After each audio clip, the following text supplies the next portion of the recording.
Hi everyone and welcome to a new video. In today's video I want to talk to you about how I've been getting on with my Fujifilm X-T3, and I've been using this for about 3 or 4 weeks now, and I'm impressed about almost everything with this camera. I will just let you know first of all I got this from Clifton Cameras. They are fantastic in every respect, great prices, great customer service, and I've left a link to their website down in the video description. So I want to talk to you about some highlights and then one issue that I've got with this camera that's not a deal breaker, but stay tuned until the latter part of this video where I will explain the thing that I'm not too happy with. But for the most part, I'd say 99%, I'm very impressed. And the first thing I want to point out to you is that I'm super impressed with the lens. I've mentioned this in other videos to do with Fujifilm. When you purchase a camera from another manufacturer, you can purchase body only, as you can with this, or you can purchase it with a kit lens. Normally, kit lenses are a bit cheap and nasty. That is not the case with Fujifilm. This 18 to 55mm lens is absolutely superb. It's built so well. It's optically very good as well. And on the side here, we've got controls for the optical image stabilization and aperture control. The focus ring and the zoom ring are so smooth and responsive. I don't think you'll be disappointed at all. This is a step up over and above what you would expect from a regular kit lens. I also really like the grip. Some people have mentioned they would have liked to have seen this deeper, but I think it's very comfortable. Now I've got medium-sized hands, and the gripping combination with this little thumb tab on the back are really very good indeed. It's a nice secure hold, and I don't mind the fact that my little pinky finger is just underneath the bottom of the camera. I think it's just really very comfortable to use.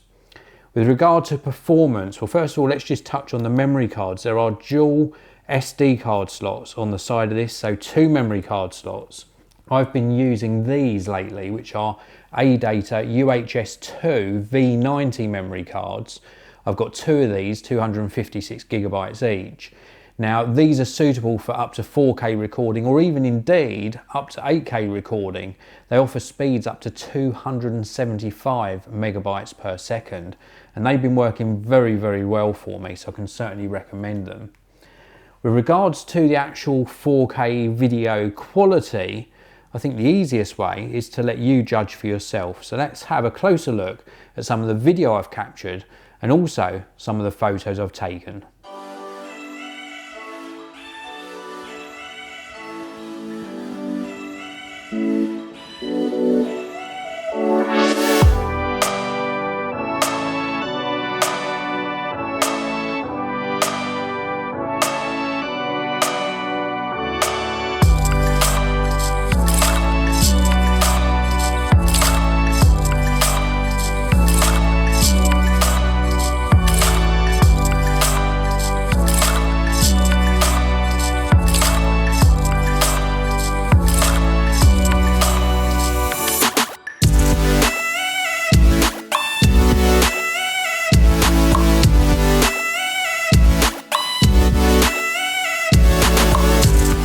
So back to the Fujifilm X-T3, you can see for yourself that it performs extremely well, and I really do like all of these sort of manual control dials. It just makes it such a tactile camera to use. I do wish it had a fully articulating screen instead of this sort of tilt up, flip out sort of version, but maybe that'll come in a future version.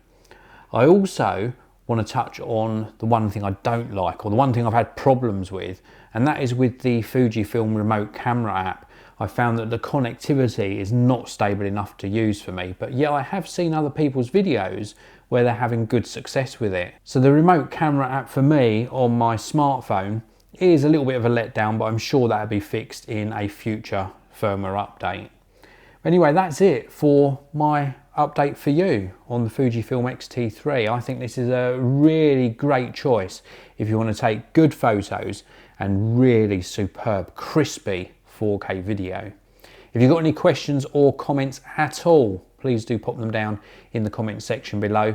Thank you very much for watching. Please do hit that like button as well, and I'll see you in another video very soon.